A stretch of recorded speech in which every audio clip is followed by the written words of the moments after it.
ఉమ్మడి పశ్చిమ గోదావరి జిల్లా ఉద్యోగులకు ఉపాధ్యాయులకు రావాల్సిన పెన్షన్లను బకాయిలను వెంటనే ప్రభుత్వం విడుదల చేయాలని జేఏసీ అధ్యక్షులు చోటగిరి శ్రీనివాస్ ఆధ్వర్యంలో ఏలూరు జిల్లా పరిషత్ వద్ద నిరసన వ్యక్తం చేశారు।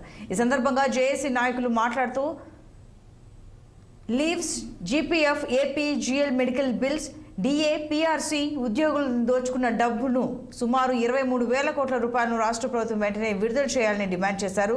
ఉద్యోగులను ప్రభుత్వం అన్ని విధాలుగా మోసం చేసిందన్నారు। మేము దాచుకున్న డబ్బుకి ప్రభుత్వం కేవలం ట్రస్టీ మాత్రమే అన్నారు।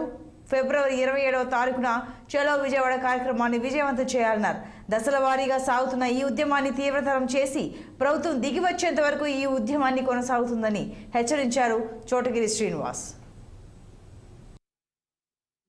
ఉద్యోగ ఉపాధ్యాయ అవలంబిస్తున్న దారుణమైన పరిస్థితిని ఎదుర్కోవడానికి ఏపీ జేఏసీ నాయకత్వం ఉద్యమ కార్యాచరణని ఇవ్వడం జరిగింది। ఆ ఉద్యమ కార్యాచరణలో భాగంగా గత వారం రోజుల నుంచి ఉద్యోగులందరూ నల్ల బ్యాడ్జీలు ధరించి లంచ్ డెమాన్స్ట్రేషన్ చేయడం జరిగింది।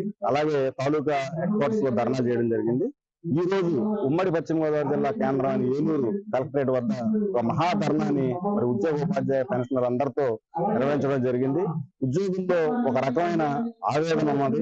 వాళ్ళకి రావాల్సిన పెండింగ్ డిమాండ్స్ కానీ, పెండింగ్ పేమెంట్స్ కానీ ఇవన్నీ surrender leaves, GPFs, APGLI loans, ZP జీపీఎఫ్లు, అలాగే మెడికల్ రీయింబర్స్మెంట్ క్లెయిమ్స్, అలాగే 12 పీఆర్సీలో 30% ఐఆర్ ఇవ్వాలని చెప్పి మరి ఉద్యోగులు ఉపాధ్యాయులకు సంబంధించిన అనేక జీవోలు ఈ మధ్య కాలంలో ఇవ్వడం జరిగింది। ఈ రోజు